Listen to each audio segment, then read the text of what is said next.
ఈ విజయభవనలో 1985 నుండి 1990 వరకు జరిగిన ప్రతి సమావేశంలో అయితే వందన సమర్పణ లేదా అంటే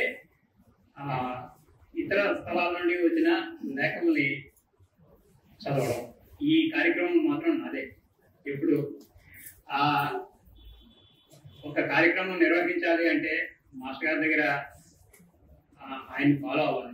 నిజంగా ఆయన ఫాలో అవ్వబట్టే ఈరోజు నేను ఈ స్థితిలో ఉన్నానేమో అని నాకు అనిపిస్తూ ఉంటుంది. ఒక 30,000 మంది కార్మికులు పనిచేస్తున్న సంస్థకి ఏదైనా ఈవెంట్ చేయాలి అంటే ఆ ఈవెంట్ ఆర్గనైజేషన్ అంతా కూడా నన్ను నెత్తి మీద పడేస్తాను. బహుశా ఆ మాస్టర్ గారి దగ్గర నేర్చుకున్న ప్లానింగ్ వల్ల ఈ రోజు నేను అంత కరెక్ట్గా చేయగలుగుతున్నానంటే మాస్టర్ గారి దగ్గర నేర్చుకున్న ప్లానింగే అనేసి నేను అనుకుంటున్నాను. ఆయన ఒక కార్యక్రమం స్టార్ట్ చేసినప్పుడు ముందు ఒక కార్యక్రమం మీద ఎవరిని ఒకటిగా పిలుద్దాము, ఎవరిని అధ్యక్షుడిగా పిలుద్దాము, మొత్తం అన్ని రాసుకుంటారు.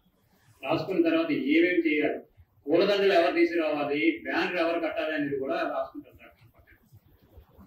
రాసినప్పుడు నాకు ఇస్తారు, బాబూజీ ఈ కార్యక్రమం నీది, ఈ నెల కార్యక్రమంలో నువ్వు తీసుకురావచ్చు, నీ కార్యక్రమం ఇది.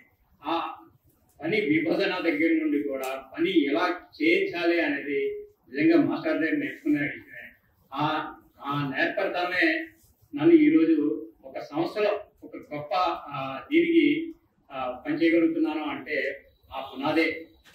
నేను ఈవెంట్ మేనేజ్మెంట్ బహుశా నేను చదువుకున్న రోజుల్లో ఎక్కడ ఏ యూనివర్సిటీలో కూడా చెప్పడానికి కూడా కోర్సు లేదు. ఇప్పుడంటే చాలా కోర్సులు వచ్చాయి, కానీ ఈవెంట్ మేనేజ్మెంట్ అదండి. ఈవెంట్ మేనేజ్మెంట్ అంతా నేర్చుకున్నది మాస్టర్ దగ్గరే. ఆయన ప్లానింగ్ కానీ ఆయన ఒక వ్యక్తిని ఎంచుకోవడం, ఒక వక్తని ఈ నెల ఏ రకం పిలుద్దాము, ఎవరిని పిలుద్దాము అన్న దగ్గర నుండి ఆ కార్యక్రమాన్ని అయిపోయిన దాకా కూడా ఎంత మేధామగ్నం చేసేవారో అనేది నాకు ప్రత్యక్షంగా తెలుసు. మాస్టర్ గారు ఎక్కువ గోపాలరావు వేశారంటే నాకు చాలా భయం. ఆయన దగ్గర అసలు మాట్లాడేవాటి కాదు. నాకున్న చదువంతా కూడా గోపాలరావు వేశారు మోహన్ గారు. మాస్టర్ చూస్తేనే భయపడేవాడు. మాస్టర్ అంటే అసలు మాట్లాడేవాటి కాదు. అలాంటి వ్యక్తిని ఇవాళ ఎంతో గౌరవంగా నన్ను పిలిచి ఈ అవకాశాన్ని కల్పించారంటే నాకు చాలా ఎంతో ఆనందంగా ఉంది. యాక్చువల్గా అయితే నేను నా పని ఒత్తిడి వల్ల నేను ఏ విధమైన అప్పుడు 1990లో నేను చదువుకున్న కవితలు తప్ప ఆ తర్వాత నేను ఎప్పుడు చదవలేదు పుస్తకాలు. శిరీష ఫోన్ చేసినప్పుడు నేను కరెక్ట్గా బెంగళూరులో ఉన్నాను. అమ్మా ఇంట్లో అయితే మేషర్ పుస్తకాలు ఉన్నాయి కానీ నా దగ్గర ఏమీ లేవు, నాకు కొన్ని స్కాన్ చేసి పంపించమ్మా అనేసి అంటే మళ్ళీ అప్పుడు ఎంతో కష్టపడి పాపం అన్ని స్కాన్ చేసి పంపించింది. అవన్నీ నేనైతే యాక్చువల్గా ఈ సభకు రావడానికి ఏంటంటే మాస్టర్కి నివాళులు అర్పించుకొని ఒకసారి విజయభవన్లో సుమారు ఆల్మోస్ట్ 20 సంవత్సరాల తర్వాత ఈ బ్యానర్ కింద నేను నిలబడే అవకాశం మళ్ళీ కలుగుతుందన్న సంతోషంతో వచ్చాను తప్ప మాస్టర్ సాహిత్యాన్ని నేను చెప్పే స్థాయి అయితే నాది కాదు. ఏదో నేను అక్షరాలు అయితే రాసేస్తుంటాను. అక్షరాలు రాయడానికి కూడా ఒక విధంగా చెప్పాలంటే నేను జర్నలిజం కోర్స్కి వెళ్ళడానికి కూడా మాస్టరే కారణం. డిగ్రీ అయిపోయిన తర్వాత ఒకసారి కలిసి ఏం చేస్తున్నాయా అన్నారు. ప్రస్తుతానికి ఏం చేయట్లేదు సార్, ఏదో ఉద్యోగం చూస్తున్నాను. యూనివర్సిటీలో పడింది, దానికి అప్లై చేయు, ఏదైనా కోర్స్ వస్తే జాయిన్ అవుతారు, యూనివర్సిటీలో ఉంటే చాలా బాగుంటుంది అనేసి అన్నారు. ఆయన చెప్పిన తర్వాత 3 కోర్సులకి అప్పుడు ఆసక్తి అనేసి ఉండేది. Andhra university common entrance test అనేసి. ఆ కామన్ ఎంట్రన్స్ టెస్ట్లో తెలుగు ఒకటి, ఇంగ్లీషు, జర్నలిజం ఈ 3 కోర్సులకి అప్లై చేశాను. అప్లై చేస్తే తెలుగు ర్యాంకు 84 వచ్చింది. సీట్ రాదని తెలిసిపోయింది, పక్కన పెట్టేసాను. ఇంగ్లీష్ ర్యాంకు అది మాకు అందనంత స్థాయిలోకి వచ్చింది, 150 ఎంత వచ్చింది. అదే జర్నలిజం మాత్రం నేను కూడా ఊహించలేదు, దానికి 3వ ర్యాంక్ వచ్చింది. సుమారు ఆ రోజు ఎంతమంది రాశారంటే ఒక 370 మంది రాశారు, అందులో 3వ ర్యాంక్ వచ్చింది. వచ్చిన తర్వాత మాస్టర్ దగ్గరికి వెళ్ళాను. మాస్టర్ ఇలా వచ్చింది సార్ అంటే నాకైతే తెలుగు చేయాలని ఉంది కానీ జర్నలిజం చాలా మంచి కోర్స్ అయ్యా, ఇప్పుడు అది ఎంతో అభివృద్ధి చెందుతున్న కోర్సు, ఆ కోర్సు రావడం గొప్ప, వెళ్ళి జాయిన్ అవ్వదు. మా నాన్నగారు కూడా తెలుగు రాలేదా, ఏడా తెలుగు మరి కొంచెం కష్టపడి చదివితే బాగుండేది, తెలుగు వచ్చుంటే బాగుండేది అని అన్నారు తప్ప జర్నలిజంలో చేయడం అని మాత్రం ఆగా. మాస్టర్ అన్నారు, లేదు జర్నలిజంలో చేరు, అది గొప్ప మంచి కోర్సు, నువ్వు జాయిన్ అయిన తర్వాత నీకే తెలుస్తుంది అనేసి ఆ రోజు ఆయన ఇచ్చిన స్ఫూర్తి ఆంధ్ర యూనివర్సిటీ మెట్లెక్కి జర్నలిజం కోర్సులో జాయిన్ అవ్వడానికి కూడా కారణం అదే. అయితే మాస్టర్ గారు నా అనుభవం ఒక్కసారి ఈ నెమరు వేసుకోవాలనే ఉద్దేశంతో నేను మీ ముందు నిలబడ్డాను. అంటే ఆయన 84లో జర్నలిజం లక్ష్మీదేవి గుప్తా జూనియర్ కళాశాలలో జాయిన్ అయ్యాను. జాయిన్ అయిన తర్వాత అందరిలాగే నేను మాకేమో ప్రత్యేక ఏముండేది, నేను గంగరాజు సత్యాజీ మేము అందరం కలిసి తిరిగే వాళ్ళం, క్లాసుల్లో అల్లరి చేసేవాళ్ళం, బాగా చేసేవాళ్ళం. కానీ ఎందుకో ఆయన ఒక రోజు అనిపించి ఆగస్టు నెలలో, రేపు ఆగస్టు 15 వస్తుంది, నువ్వు ఏదైనా ఒక కవిత రాసుకొని రా, వస్తే నేనే రాయట్లేదు మాస్టర్ అంటే, రాయు అదే వస్తుంది, నువ్వు రాస్తే కదా వస్తుంది, నువ్వు రాయలేవు అనేసి ఎలాగా, నువ్వు రాయు అని చెప్పి నాకు మొట్టమొదటి అవకాశం ఏంటంటే ఆగస్టు 15కి ఒక కవిత చదవమని నాకు అవకాశం కల్పించాను. ఇంకా అవకాశం వచ్చిందే కదా అనేసి ఒక 40 లైన్లు కవిత, పెద్ద కవిత రాసి వచ్చానమాట. ఆ కవిత ఎలా స్టార్ట్ అయిందంటే, ఎగరలేక ముడిచిపోతుంది మన 3 రంగుల జెండా, దగాకోరుల కోరల్లో ధనవంతుల చేతుల్లో ముడిచిపోతుంది మన 3 రంగుల జెండా అనేసి అది చదివేస్తే ఆ రోజు స్టేజ్ మీద ఏమి అనలేదు, చాలా అభినందించి ఒక పుస్తకం బహుమానం ఇచ్చి చాలా బాగా చదివాయా అనేసి చెప్పి పంపించాడు.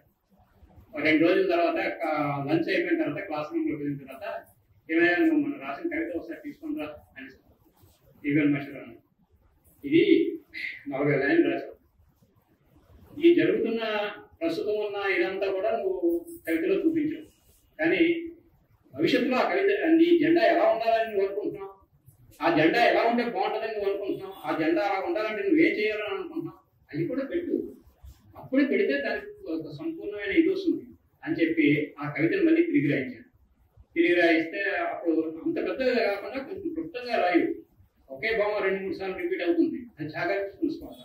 నిజంగా చెప్పాలంటే అదే నా మొదటి ప్రశ్న, నాకు అసలు అంత ముందు రాయలేదు. అయితే ఆ 40 లైన్లు మళ్ళీ ఒక 30 లైన్లు రాసి తీసుకుని వెళ్తే చూశారు, మళ్ళీ నువ్వే చదువు, ఇక్కడ కాలేజ్ గారు మెసేజ్ చదవడం పర్వాలేదు చదివిన తర్వాత అంతా విన్న తర్వాత ఇంకొకసారి ఆలోచించి మళ్ళీ రాసుకుంటా తీసుకుంటాను, నాకు నీకు 3 రోజులు టైం ఇస్తున్నాను, ఇవాళ శుక్రవారం కదా సోమవారం నాడు తీసుకుంటాను, మళ్ళీ రాయి అని చెప్పి మళ్ళీ ఈయనేంటి ఇలా రాయిస్తున్నారు అనేసి నేను మనసులో కొంచెం మామూలుగానే ఆ రోజుల్లో అసలు చదవమంటేనే చదవం ఇవ్వట అనుకొని, అంటే మాకేదో హోంవర్క్ ఇచ్చారా అనుకుని లోపల ఇచ్చేసుకొని మళ్ళీ తీసుకుని వెళ్ళి రాసి తీసుకొచ్చాను. అప్పుడు 24 లైన్లలో ఆ కవితని కంప్లీట్ చేసి తీసుకొచ్చాను. ఇప్పుడు బాగుందయ్యా కవిత, చాలా చక్కగా వచ్చింది, ఇది ఏదైనా పత్రిక పంపిద్దాం, ఈ ఒకటి బాగా పే చేసి నాకు ఇవ్వు అని చెప్పేసి ఇచ్చిన కరెక్ట్గా వారం రోజుల తర్వాత Dharmapuri college inter college competitions అనేసి మాకు నోటిఫికేషన్స్ వచ్చింది. ఆ ఇంటర్ కాలేజీ కాంపిటీషన్స్ గరివిడి కాలేజీలో జరిగాయి. మా ధర్మపురి కాలేజీ నుండి ఒక ఇంగ్లీష్ మీడియం నుండి ఒక అబ్బాయిని నన్ను ఆ సభలకి ఇంటర్ కాలేజీ కాంపిటీషన్స్ పంపించాను. అసలు నేనే నువ్వు కవిత పోటీల్లో నువ్వు పాల్గొని కవిత రాయగల అనేసి ఆయన చెప్పి ఆ కవిత రాయించాడు. తర్వాత మామూలుగా వెళ్ళిన తర్వాత తను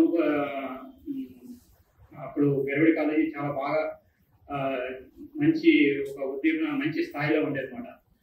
జిల్లాలోనే ఒక ప్రథమ స్థాయి కళాశాలగా ఉండేది గరివిడి కాలేజీ. ఎంతోమంది వచ్చారు, సుమారు ఒక 20-30 మంది అక్కడ ఈ పోటీల్లో వాటిలో పాల్గొని ఇంటర్ కాలేజీ కాంపిటీషన్ ప్రతి కాలేజీ నుండి, మన జిల్లాలో ఉన్న ప్రతి కాలేజీ నుండి కూడా అక్కడికి రిప్రజెంటేషన్స్ వచ్చారు. వస్తే ఆ రిప్రజెంటేషన్ లో ప్రథమ బహుమతి ఆ కవితకు వచ్చింది. నాకు నేనైతే ఏదో సరదాగా రాశాను, ఆయన చదవమన్నారు కదా అని సరదాగా రాశాను. దానికి ఒక జిల్లా స్థాయిలో గుర్తింపు రావడం ఏంటని మనసులో అనుకుని నాకు మొట్టమొదటి పారితోషికం అన్నమాట 516 రూపాయలు ఇంటర్ కాలేజీ కాంపిటీషన్ ఇచ్చి ఒక కవర్లో పెట్టి ఒక పుస్తకం ఇది అక్కడ కాలేజీ ఆ కళాశాల ప్రిన్సిపాల్ గారు మాకు అందజేశారు.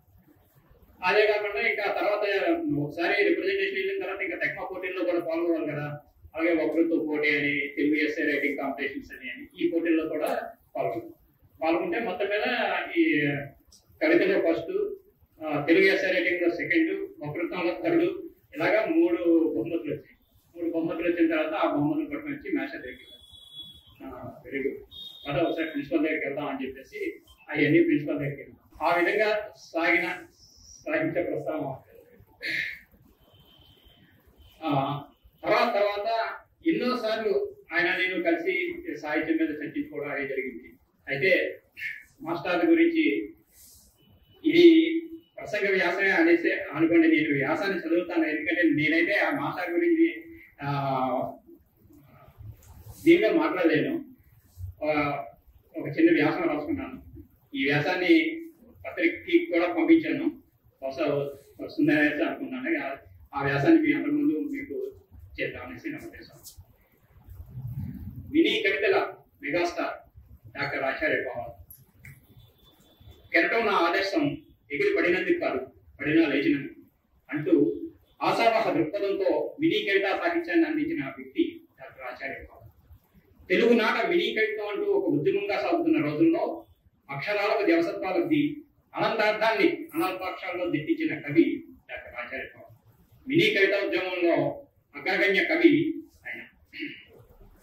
1980వ దశకంలో మినీ కవిత ఒక మంచి ఒక ఉద్దీపన దీంట్లో ఉందన్నమాట. ఎంతో మంది కవులు పోటీపడి రచనలు చేస్తూ ఉండేవారు. ఆ రోజుల్లో ఉన్న మెయిన్ పత్రికలన్నీ కూడా మినీ కవితకి ఎక్కువ ప్రాధాన్యత ఇచ్చారు. ఎందుకంటే వాళ్ళ స్వార్థం కూడా అందులో ఉంది. పెద్ద పెద్ద కవితలు ప్రచురించాలంటే స్పేస్ ప్రాబ్లము ఇవన్నీ చూసుకొని మినీ కవిత అంటే మహా అయితే ఒక 4 లైన్లు, 6 లైన్లు, 10 లైన్లు, ఈ 10 లైన్లలో వచ్చిన ఈ కవితలు చూసి ప్రధాన పత్రికలు ఆ రోజుల్లో ఆంధ్రజ్యోతి, ఆంధ్రప్రభ కంపల్సరీగా ప్రతి వారం కూడా ఈ మినీ కవితలు ఎక్కువగా ప్రచురించేవి. ఆ ప్రచురణతో చాలా మంది యువకులు ఈ మినీ కవితలు రాయడం స్టార్ట్ చేసి బాగా రాసి ఉండేవారు. తెలుగు సాహిత్య ఉద్యమంలో మినీ కవితకి నిజంగా చెప్పాలంటే మన ఉత్తరాంధ్రలో డాక్టర్ ఆచార్య పవార్ గారు చేసిన కృషి ఇంకెవరు చేయలేదనే చెప్పాలి.